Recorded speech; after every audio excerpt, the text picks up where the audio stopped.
Hello नमस्कार साथी, मैं रामावत आरबीड आप सभी का भगत सिंह क्लासेस के इस ऑनलाइन प्लेटफॉर्म यूट्यूब चैनल पर आपका हार्दिक स्वागत करता हूं।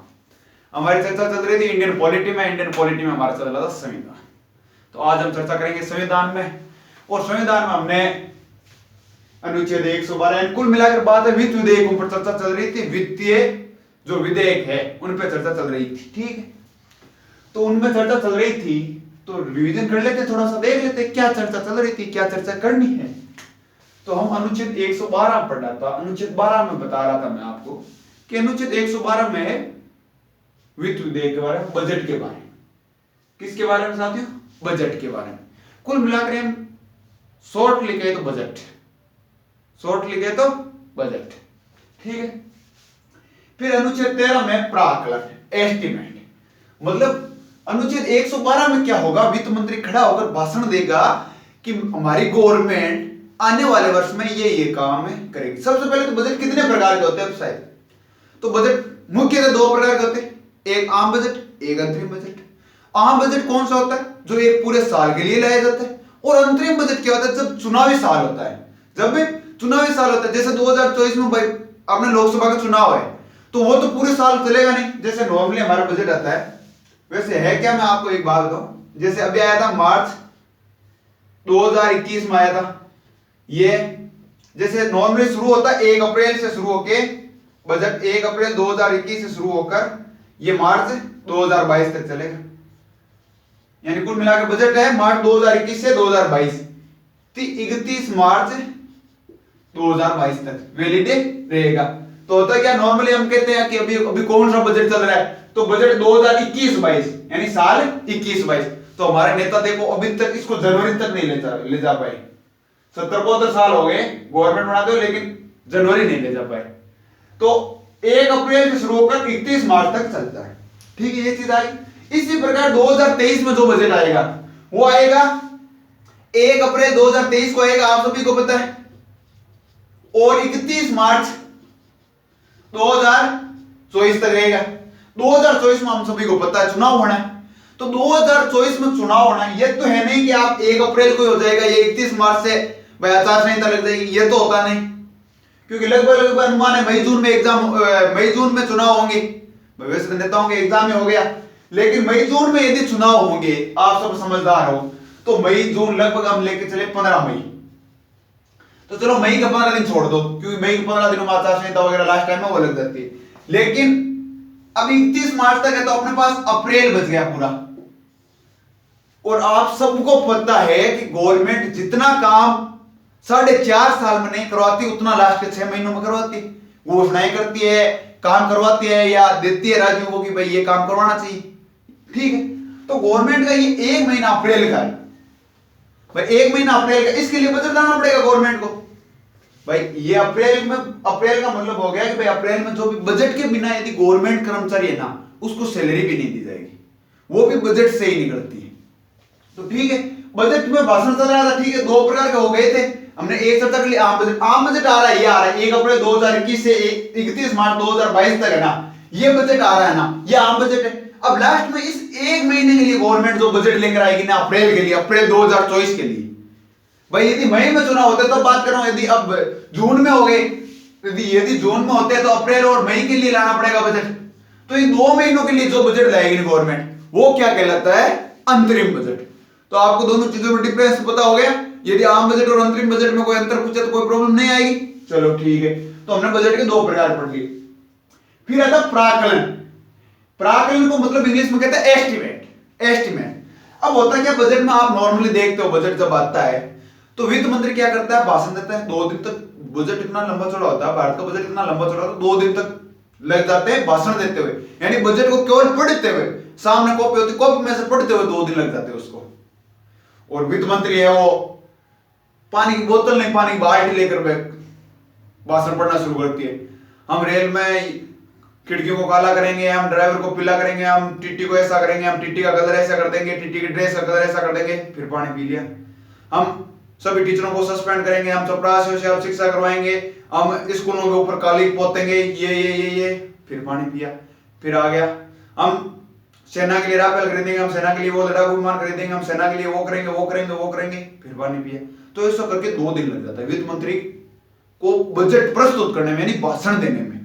तो ये क्या हो गया, भाषण दे दिया। अब भाषण में क्या होता है बताया होता है, जैसे कि भाई आपके गांव में, जैसे सपोज दैट आप अपने गांव का एग्जांपल लीजिए कि प्रधानमंत्री ने घोषणा कर दी आपके गांव में या आपके तहसील में क्या करेंगे, एक मिलिट्री स्कूल बनवाएंगे, मिलिट्री स्कूल बनाएंगे। तो प्रांगण में क्या होगा कि जो आपके तहसील में मिलिट्री स्कूल बन रही है ना, उसमें क्या तो टीचरों का खर्चा आएगा, क्या उसको बनवाने में खर्चा आएगा, उसके बाद में क्या उसको कैसे हैंडल करने में जो भी खर्चा आएगा वो क्या होगा, वो बताया जाएगा प्राकलन में। सपोज दैट कि 5 करोड़ का खर्चा आ रहा है, प्राकलन नॉर्मली 7 करोड़ बताया जाएगा।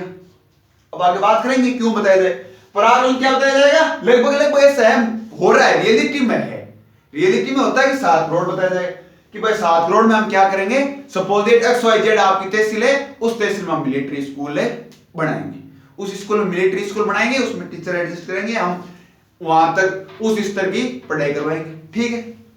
अब होता क्या प्राकलन, ये इन्होंने बता दिया 7 करोड़। अभी अभी वर्तमान की बात करें तो भाजपा गवर्नमेंट है, भाजपा गवर्नमेंट बजट लेकर आई और निर्मला सीतारमण ने प्रस्तुत किया, भाई प्राकलन 7 करोड़ रुपए बता दी। अब कांग्रेस वाले इसमें क्या करेंगे, भाई 7 करोड़ आपको पता 7 करोड़ नहीं लग रहे, ये काम 4.5 करोड़ में भी हो सकता है, 4 करोड़ में भी हो सकता है। तो ये क्या करेंगे भाई, इसमें प्राकलन में इतनी एकदम माइनिंग छोटी छोटी चीजों पर बताया जाता है कि टेबल के इतने लगेंगे, इस सिस्टम का इतना लगेगा, ये इसका इतना लगेगा, इसका इतना लगेगा, एक एक चीज का मतलब इस टेबल का इतना लगेगा, इस ब्लैक बोर्ड का इतना लगेगा, हर एक चीज का बताया जाता है इसमें। तो ठीक है, प्राकलन आ गया। अब विपक्ष को पता है कि ये चीज 4 करोड़ में हो सकती है, क्यों 60 साल में कांग्रेस थी, उन्होंने भी 7 करोड़ पास करवाए, वो भी 7 करोड़ लेके आते थे, 5 करोड़ पास होता था, 4 करोड़ में काम करवा देते, 1 करोड़ जेब में डाल देते, क्योंकि उनका 60 साल का 70 साल का एक्सपीरियंस है। भाई कांग्रेस वालों को 70 साल का एक्सपीरियंस है कैसे घोटाला करना है, फिर उनको पता है, इसमें कोई ज्यादा नहीं। तो विपक्ष क्या करे, विपक्ष क्या कर सकता है भाई, कि इसमें विपक्ष क्या कर सकता है, बजट आता है तो विपक्ष क्या कर सकता है, ठीक है। तो विपक्ष इसके लिए लेकर आएगा कटौती प्रस्ताव कि भाई ये सिस्टम है, ये 7 करोड़ में नहीं होगा, ये 4 करोड़ में हो सकता है। हमने करवाया भी है, अब करवाया है या नहीं है, लेकिन हम कह रहे हैं उस कंपनी को ठेका दीजिए, आप 4 करोड़ में आपको कर देंगे। विपक्ष लेकर आएगा कटौती प्रस्ताव, कटौती प्रस्ताव लाना भी जरूरी है। नहीं आज ये 7 करोड़ निकल रहे, नहीं ये आपकी जेब से निकल रहे, आपकी और हमारी जेब से निकल रहे, टैक्स में जो पैसा जाता है। एक तो भाई 4 करोड़ में बन रहा है, 7 करोड़ पास होते हैं, 3 करोड़ में एक दूसरी स्कूल और बन जाएगी, तो एक इतने रुपयों में 2 स्कूलें बन रही है, नहीं ये 3 करोड़ है, ये किसी नेता के छोटे से रिश्वत करोगे जेब में जाएगी, ये सबको पता है। तो विपक्ष क्या करता है, इस पर कटौती प्रस्ताव लाता है। कटौती प्रस्ताव 3 प्रकार के होते हैं। तो सबसे पहले आता है नीतिगत कटौती। नीतिगत कटौती, भाई वित्त मंत्री ने भाषण दिया, बजट का भाषण दिया, ठीक है, प्राकलन में बता रहे थे कि भाई भाषण में बताया कि हम ये काम करेंगे। जैसे सपोज दैट ये कह दिया कि राजस्थान में बजट में आ गया कि हम राजस्थान में तालाबों का निर्माण करवाएंगे। अब तो राजस्थान बंजर पड़ा है, तालाबों का कब बरसात ही नहीं आती, क्या कराओगे। तो वही बात, ऐसे ऐसा बजट आ गया जिसे कोई लेना देना नहीं है, तू की नहीं बे तू का। तो वो क्या करेंगे, विपक्ष नीतिगत कटौती करेंगे, मतलब पूर्ण रूप से वो बजट को अस्वीकार करते हैं, बजट से सहमति नहीं है तो बजट से अस्वीकार, कि विपक्ष क्या करेगा कि हम पूर्ण रूप से बजट को अस्वीकार कर दे। अब पूर्ण रूप से बजट को अस्वीकार, यह तो नहीं कि 4 आदमी विपक्ष में 4 बेटे 4 नया बजट को अस्वीकार करने से अस्वीकार हो जाएगा, वो तो होता नहीं। तो बजट को पूर्ण रूप से अस्वीकार करने के लिए 50% भाई पास करना है, यदि पास करना है तो भी 50% चाहिए। और नीतिगत कटौती यानी बजट को पूर्ण रूप से अस्वीकार करना है, यानी 50% प्लस 1 वोट चाहिए भाई पूर्ण रूप से अस्वीकार करने के लिए, तो 50% प्लस 1 चाहिए। अब होता है क्या, आप कहोगे क्या नीतिगत कटौती हो सकती है, बिल्कुल हो सकती है। अटल बिहारी वाजपेयी की गवर्नमेंट गिरी थी 13 दिन में। तो होता क्या है, इसमें जब नीतिगत कटौती होती है, जैसे सपोज दैट 2-3 पार्टियों का गठबंधन है, 2-3 पार्टियों का सेंटर में गठबंधन है। आप ये चीज हम अगले भाग 6 में स्टेट के बारे में पढ़ेंगे, ये सिस्टम पूरा है बजट वगैरह के बारे में। तो 2-3 की है, ठीक है। अब सपोज दैट अपने राजस्थान से कोई पार्टी XYZ, वो उसके साथ वहां पर सेंटर में क्या कर रखी है, भाजपा के साथ गठबंधन कर रखा है, ठीक है। पूर्ण ज्यादा बहुमत नहीं, आप ऐसे में सोचो अभी 330 सीटें, ऐसे सोचो पूर्ण जैसे तैसे गवर्नमेंट बनी हुई है भाजपा की, ठीक है। कोई ऐसा सांसद है राजस्थान की ऐसी पार्टी जो 20 सांसद लिए बेटा राजस्थान का, यदि वो वहां से साइड होते ही क्या कर जाएगी, गवर्नमेंट गिर जाएगी। और गवर्नमेंट क्या करके बजट में लेकर आती है, राजस्थान का बहुत कम लेकर आती है, राजस्थान के लिए पैसे। तो ये क्या करेंगे, विपक्ष वालों का काम है नीतिगत कटौती, विपक्ष वालों का अगला करने का काम होता है। तो ये क्या करेंगे, कैसे, जैसे राजस्थान वाले को कहेंगे, बहलाएंगे कि आपके राजस्थान में ये नहीं हुआ है, नहीं हुआ है, आपके लिए कुछ नहीं दिया है। तो ये क्या करेंगे, यदि राजस्थान वाले उसके पास, विपक्ष के पास चले गए, तो या विपक्ष के पास चले गए, विपक्ष ने वोट दे दिया, तो वो क्या हो जाएगा, बजट अस्वीकार हो जाएगा। लेकिन नॉर्मली बजट अस्वीकार होता नहीं, ठीक है। लेकिन जो संविधान लिखा अपने को तो पढ़ना है। फिर आता है अर्थगत कटौती। अर्थगत कटौती, नॉर्मली इस अर्थगत कटौती का यूज होता है। अर्थ का मतलब हो गया पैसा, पैसे मैंने एक चीज, ये जैसे मैंने ये बताया 7 करोड़ के 4 करोड़ करवाने, ये क्या हो गई, अर्थगत कटौती। तो इसमें क्या करवाया जाता है, बजट को कम करवाया जाता है। जैसे कि भाई आप 7 करोड़ बता रहे हो, उसको वह काम 4 करोड़ में हो सकता है, 4 करोड़ में हो सकता है। तो इसमें नॉर्मली होता क्या है, गवर्नमेंट जो, जिसकी गवर्नमेंट होती है वो साथ देती है। क्यों देती है, क्योंकि इनको पता है, इनको पता है। कांग्रेस वाले भाई, अभी भाजपा वाले कांग्रेस का साथ देंगे भाई, 5 साल में 10 साल में सत्ता में कांग्रेस बैठी, उस दिन भाजपा का साथ देगी। ये तो वही बात कि हम तो दोनों एक ही थाली के चट्टे बट्टे, एक बार तुम लूटो एक बार हम लूटते हैं, ये सिस्टम चलता है गवर्नमेंट में। तो ये क्या करेंगे, नॉर्मली अर्थगत कटौती में क्या होता है, गवर्नमेंट है वो विपक्ष का साथ देती है, और जैसे 7 करोड़ का है, 7 करोड़ से 5 करोड़ ले आती, 4 करोड़ तो नहीं लेके आती, पूरे पूरे तो कैसे लेके आएगी। फिर ये क्या करेंगे, नेता क्या खाएंगे, ये भी किस लिए भाग रहे हैं। तो ये क्या करेंगे, 5 करोड़ तक ले आएंगे, यानी 2 करोड़ बचा लिए विपक्ष ने, बहुत अच्छी बात। तो इसमें अर्थगत कटौती में क्या होती है, बजट को कुछ कम किया जाता है, कुछ लेस किया जाता है, ठीक है। फिर आती है अपना सांकेतिक कटौती। सांकेतिक कटौती मतलब, जैसे सांकेतिक कटौती में क्या होता है, जैसे अभी भाजपा की गवर्नमेंट है सेंटर में, ठीक है। अब भाजपा की गवर्नमेंट है, तो भाजपा आप सब जानते हो, जिस राज्य में भाजपा की गवर्नमेंट है वहां पर बजट ज्यादा देगी, सब जानते। तो होता क्या है, यदि उन राज्यों में ज्यादा दे रहा भाई भाजपा की गवर्नमेंट, नॉर्मली आप जानते हो यूपी में ज्यादा दे रही है बजट, सब जानते हैं, एमपी में ज्यादा दे रही, अपना राजस्थान में कम आ रहा है बजट सेंटर से, बहुत कम आ रहा है, रियलिटी है। महाराष्ट्र में कम जा रहा है, पश्चिम बंगाल में कम जा रहा है, बहुत कम जा रहा है कई राज्यों में। तो होता क्या है, जैसे भाई इन राज्यों में कम जा रहा है, जैसे राजस्थान में, तो विपक्ष में कांग्रेस बैठी है, तो कांग्रेस क्या कहेगी, कांग्रेस वाले कहेंगे कि आप यूपी में दे रहे हो, एमपी में दे रहे हो, राजस्थान में बजट कम दे रहे हो। तो वो क्या कहेंगे, सांकेतिक बजट पर कुछ असहमति जताएंगे, पूर्ण रूप से बजट को अस्वीकार नहीं कर रहे। वो कह रहे यूपी में पैसा दो, आप एमपी में दो, बिहार में दो, लेकिन राजस्थान में भी दो, क्योंकि राजस्थान में हमारी गवर्नमेंट है, वहां पर भी जरूरी है। भाई आप जरूरी नहीं है कि केवल यूपी, एमपी और बिहार से तो पूरे देश को आगे बढ़ा नहीं सकते। देश में तो पूरे भाई 140 करोड़ जनसंख्या, पूरी को आगे बढ़ेगी तब बढ़ेगा देश। केवल एक मुकेश अंबानी से देश आगे गया नहीं। अभी देख रहे कब से वो चल रहा है अमीर, लेकिन अभी तक तो बहुत आगे ज्यादा बढ़ा नहीं, और वो नहीं ज्यादा योगदान कर रहा है भाई कुछ। उससे तो चार्जिस प्रेम जी है, बहुत से लोग हैं, टाटा है, वो क्या करें, नॉर्मली योगदान तो कर रहे हैं, बहुत ज्यादा योगदान कर रहे हैं देश के लिए। वो तो मैं तो जितना डाटा देख पा रहा हूं वो नहीं कर रहा, उतना नहीं कर रहा जितना करना चाहिए था। तो इसलिए क्या हो गया, सांकेतिक कटौती करती गवर्नमेंट कहती है कि आप उन राज्यों में दे रहे हो, हमें कोई प्रॉब्लम नहीं है, लेकिन जिस राज्य में विपक्ष की हमारी गवर्नमेंट है या अदर किसी पार्टी की गवर्नमेंट है, वहां पर भी आप बजट दीजिए, बजट की घोषणा कीजिए। तो वहां पर वो क्या होती है, सांकेतिक कटौती होती है। तो हमारे कटौती प्रस्ताव कितने प्रकार के होते हैं, 3 प्रकार के होगी। एक नीतिगत कटौती, एक अर्थगत कटौती, एक हो गया सांकेतिक कटौती। बजट पूर्ण रूप से अस्वीकार, नीतिगत कटौती। अर्थगत में क्या होता है, कुछ बजट को कम कर पाना, और सांकेतिक कटौती में बजट पर कुछ भागों पर असहमति जताना। अब होता क्या, आप समस्या देख रहे हो यहाँ पर कि यहाँ पर फिर भी 5 करोड़ वाली 4 करोड़ का काम, 1 करोड़ का घोटाला हुआ नहीं हुआ। तो घोटाला यदि हो रहा है तो कहां पर हो रहा, प्राकलन में हो रहा है या नहीं हो रहा, आप साथियों बताओ मित्रों, यहां पर हो रहा है या नहीं हो रहा घोटाला, प्राकलन में हो रहा है। अब आपको पता है कांग्रेस की गवर्नमेंट थी, एक कॉमनवेल्थ घोटाला हुआ था, आप सबको पता है कॉमनवेल्थ घोटाला 70,000 करोड़ का, कोई छोटा मोटा नहीं था, 70,000 करोड़ का घोटाला हुआ था। अब आप कहोगे कि फिर उस टाइम विपक्ष में भाजपा गवर्नमेंट बैठी, तो आप कहोगे कि सर उसमें अर्थगत कटौती क्यों नहीं लाया गया। भाई मन में सवाल तो आ रहा है कि अर्थगत कटौती ले आती भाजपा गवर्नमेंट और इतना बड़ा घोटाला नहीं होता, 70,000 करोड़ बहुत बड़ा था। जैसे बिहार में चलता चारा घोटाला, उसी प्रकार भाई 70,000 करोड़ का कॉमनवेल्थ का एक घोटाला बता रहा हूं मैं, केवल एक घोटाला होता है, वो कॉमनवेल्थ घोटाला होता है 70,000 करोड़ का। ठीक है, तो उसमें अर्धगत कटौती क्यों नहीं लाई? अब कुछ मामले ऐसे होते हैं, कुछ सिस्टम ऐसे होते हैं जिनमें पता नहीं होता, जिनमें पता नहीं होता विपक्ष को भी, और जैसे हमारे जैसे सीएजी है उनको पता नहीं होता कि इसमें कितना खर्च आएगा। क्योंकि कॉमनवेल्थ गेम हो रहा था तब क्या कर रहा था, बस पूरा देश ऐसा अपने देश की इज्जत दांव पर लगी हुई थी कि कॉमनवेल्थ इंडिया में हो रहा है, कॉमनवेल्थ गेम्स इंडिया में हो रहा है, तो वास्तव में सभी तो ऐसे सोचेंगे कि अपना देश का रिप्रेजेंटेशन पूरे विश्व में ऊंचा हो। तो क्या कर रहे थे, स्टेडियमों को सुधारा जा रहा था, अपने देश का एक अलग तरीके से सुधारा जा रहा था।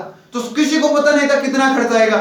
उसमें क्या हो जाता है, परागण में ज्यादा बता दिया जाता है 70,000 करोड़ है, पर 70,000 करोड़ का घोटाला सामने आ गया तो 70,000 करोड़ रुपए तो भाई यदि 20,000 करोड़ रुपए लगे थे तो 20,000 करोड़ तो लग गए, और 70,000 का घोटाला यानी कुल मिलाकर 90,000 लग तो कितने रहे 20,000 करोड़, और बता दिया कितना 90,000 करोड़, पैसे कितने निकाल लिए 90,000 करोड़।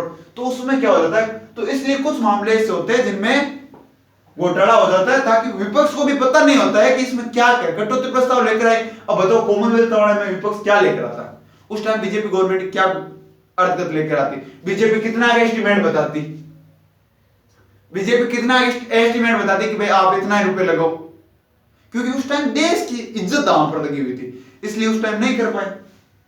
तो आपको यहां पर घोटाला कहां पर होता, परागलन पर। इसमें क्या होता है, कटौती प्रस्ताव। कटौती प्रस्ताव नॉर्मली विपक्ष वाले लेकर आएंगे, पक्ष वाले क्यों लेकर आएंगे, सबको पता है। 3 प्रकार की होगी, नीतिगत कटौती, अर्थगत कटौती और सांकेतिक कटौती। नीतिगत में बजट को पूर्ण रूप से स्वीकार करना, अर्थगत कटौती में बजट को कुछ कम करना, फिर आता सांकेतिक कटौती यानी बजट के कुछ भाग पर असहमति जताना। उसके बाद में क्या होता है, अनुच्छेद 114 का विनियोग। जैसे भाई ये सिस्टम हो गया, कटौती वगैरह हो गई, उसके बाद में क्या होगा, संसद में वोटिंग होगी, लोकसभा में बजट पर वोटिंग होगी कि भाई ये एस्टिमेट है, विपक्ष और पक्ष हो गए, अब इसमें कि आप कितने लोग इससे सहमत हो, भाई ये हमारा बजट है, इस पर कितने लोग सहमत हो। नॉर्मली विनियोग प्रस्ताव को पास करने के लिए 1/2 + 1 वोट चाहिए, भाई 1/2 + 1 है, नॉर्मली लोकसभा में 273 वोट चाहिए, और 273 वोट यदि नहीं है गवर्नमेंट के पास तो गवर्नमेंट गिर जाएगी, विपक्ष वाले ये विश्वास प्रस्ताव लेकर आ जाएंगे, यानी बजट पास नहीं हो रहा है, इसका मतलब गवर्नमेंट के पास पूर्ण रूप से बहुमत नहीं है। तो इसलिए नॉर्मली 50 + 1 से इसे पास किया जाता है। अब आप कहोगे, आपके मन में आ रहा है कि सर इसको इतना भाई नॉर्मल क्यों रखा, 277 क्यों रखा, 2/3 भी रख लेते, 2/3 भी रख लेते। बट इसमें एक प्रॉब्लम हो जाती है, 2/3 में क्या प्रॉब्लम हो जाती है कि यदि इसे विपक्ष पास नहीं होने देगा, 2/3 बहुत सी गवर्नमेंट ऐसा आती है जिनके पास नहीं होता है, तो 2/3 यदि विपक्ष इसे पास नहीं होने देगा तो एक नॉर्मल है, टीचर है, पुलिस वाला है, जो भी है, उनको सैलरी नहीं मिल पाएगी। तो इसलिए क्या हुआ, संविधान निर्माताओं ने सोच समझ कर इसे नॉर्मल बहुमत से पास के लिए रखा गया।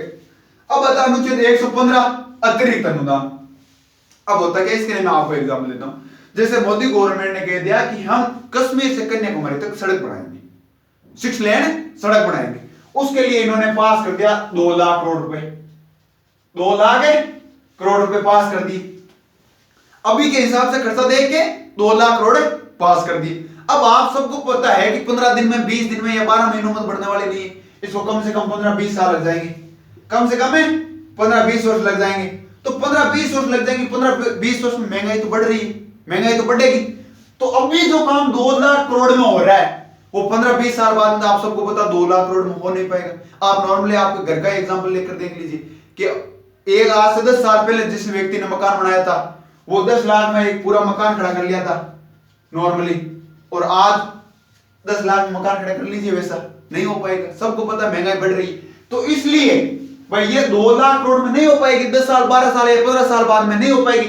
तो यदि भाई अब सड़क लगभग काम पूरा हो गया है, 2 लाख करोड़ यदि यहां पर 10,000 करोड़ और मिल जाए, इसको 10,000 करोड़ में ये काम पूरा हो रहा है, तो फिर उसके लिए क्या किया जाता है, अतिरिक्त अनुदान मांगा जाता है कि भाई महंगाई बढ़ने की वजह से इतने पैसे हमारे कम पड़ गए, फिर बजट से निकाला जाता है और काम को पूरा किया जाता है। फिर आता अनुच्छेद 116 लेखानुदान। अब लेखानुदान में क्या होता है, मैं आपको कल भी बता रहा था कि भाई लास्ट ईयर है जब गवर्नमेंट चुनावी वर्ष है, गवर्नमेंट का चुनावी वर्ष है, जैसे 2024 में मोदी गवर्नमेंट का चुनावी वर्ष है, कि हमारा जो अब वर्तमान में उसी का उदाहरण लेके चलो कि 2024 में मोदी मोदी का भाई आपने लोकसभा के चुनाव होंगे तो उसमें क्या होगा कि भाई बहुत से नेता बिकते हैं। अभी सेंटर वाले का आप तो 2024 में पता चलेगा। जैसे यूपी में आप देख रहे हो भाजपा की झालर जा रही है सपा की तरफ, बहुत से मतलब जा रहे हैं वो सपा की तरफ जा रहे हैं। तो होता क्या लास्ट टाइम में क्या होता है कि लोग है वो बिक जाते, सांसद वगैरह होते हैं क्या पैसों में बिक जाते, दूसरी पार्टी को ज्वाइन कर लेते। अब मोदी को करना है अप्रैल में बजट पास, अंतरिम बजट ला सकते हैं भाई, लास्ट ईयर में क्या ला सकते हैं अंतरिम बजट ला सकते हैं। अब मोदी को करना अप्रैल में पास अंतरिम बजट, लेकिन समस्या यह है कि अब इसके पास पूर्ण बहुमत नहीं रहा, पूर्ण बहुमत नहीं रहा, क्योंकि लोग है क्या वो पैसों में खरीदे जा रहे हैं, अदर पार्टी ज्वाइन कर रहे हैं। इनको पता चल रहा है कि हम अब की बार नहीं जीत पाएंगे। यदि ऐसा पता चल रहा है वो नहीं जीत पाएंगे तो वो क्या करेंगे, अदर पार्टी ज्वाइन कर लेंगे। अदर पार्टी ज्वाइन कर लेंगे तो इसके पास यदि 50% भी नहीं रहा, 50% भी नहीं रहा, तो अब एक आपको मन में यहां पर भी क्वेश्चन आता है कि 50% नहीं रहा तो सर गवर्नमेंट गिरा दो, विपक्ष गवर्नमेंट गिरा देगी। अब समस्या यह रहती है कि गवर्नमेंट विपक्ष वाले गवर्नमेंट गिराएंगे तो उनके पास कम से कम गवर्नमेंट वाले को 10-12 दिन का टाइम दिया जाता है कि आप अविश्वास प्रस्ताव लाते हैं। विपक्ष वाले कहते हैं भाई गवर्नमेंट को कहते हैं जो प्रधानमंत्री है उनको कहते हैं आप अपना बहुमत साबित कीजिए, तो 10-15 दिन का टाइम हो गया। फिर 15 दिन के लिए विपक्ष वालों को भी पता है हम गवर्नमेंट बना ली, यदि हमने गवर्नमेंट बना ली तो हमारा मंत्रिमंडल तक भी नहीं बैठ पाएगा, हम मंत्रियों की घोषणा भी नहीं कर पाएंगे। तो लास्ट टाइम यदि महीने 2 महीने टाइम बचते हैं तो इसलिए विपक्ष ये अविश्वास प्रस्ताव नहीं लाता है, ध्यान रखना ये एक चीज। तो ठीक है, तो अब हम बात कर रहे थे कि सांसद गए दूसरी पार्टी में, भाजपा के पास बहुमत नहीं रहा, विपक्ष वाले अविश्वास प्रस्ताव ला नहीं रहे, तो क्या करेंगे बताओ। अब बहुमत नहीं रहा तो भाई ये बजट की घोषणा कर दी, भाई भाषण के दे दिया, पराक्रम भी बता दिया कि हम ये खर्चा करेंगे, लेकिन विनियोग प्रस्ताव पारित कर पाएंगे क्या साथियों? विनियोग प्रस्ताव पारित करने के लिए तो पूर्ण बहुमत चाहिए, नहीं कर पाएंगे।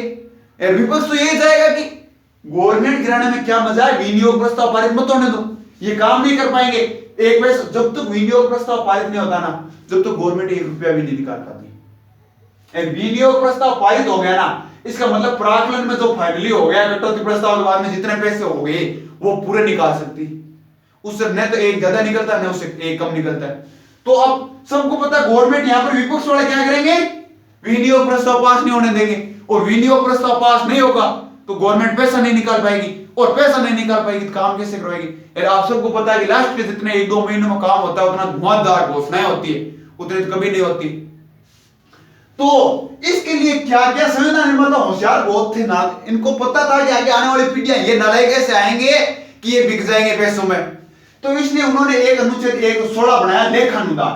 लेखानुदान अंतरिम बजट की तरह होता है, सेम अंतरिम बजट, लेकिन उसमें विनियोग प्रस्ताव नहीं लाना पड़ता है, किसी से पास करवाने की जरूरत नहीं। जैसे होता नहीं, अब कभी कभी इमरजेंसी हो जाती है, अपने घर में इमरजेंसी हो जाती है तो फट बिना पैसे गिने सब निकाल लेते हैं, सब निकाल के उस इमरजेंसी जो भी काम होता है, भाई हॉस्पिटल का केस होता है तो हॉस्पिटल चले जाते हैं बिना पिताजी से या किसी तीसरे आदमी से, भाई पिताजी के रखे हुए तो बिना अनुमति लिए कि भाई इमरजेंसी थी या कोई बीमार हो गए, भाई जिस भाई बहन बीमार है तो बिना पिताजी माताजी से अनुमति लिए पैसे लेके चले जाते हैं, तो वो इमरजेंसी थी।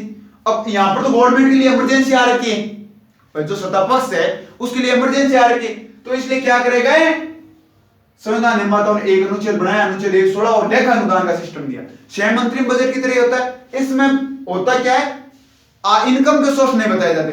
बजट में नॉर्मली क्या होता है, इनकम और आउटकम, यानी यहां से तो हमारे टैक्स से पैसे आ रहे हैं और यहां पर हम खर्च करेंगे, यहां पर हमें खर्च करेंगे, ये बताया जाता है प्राकलन में और बजट में।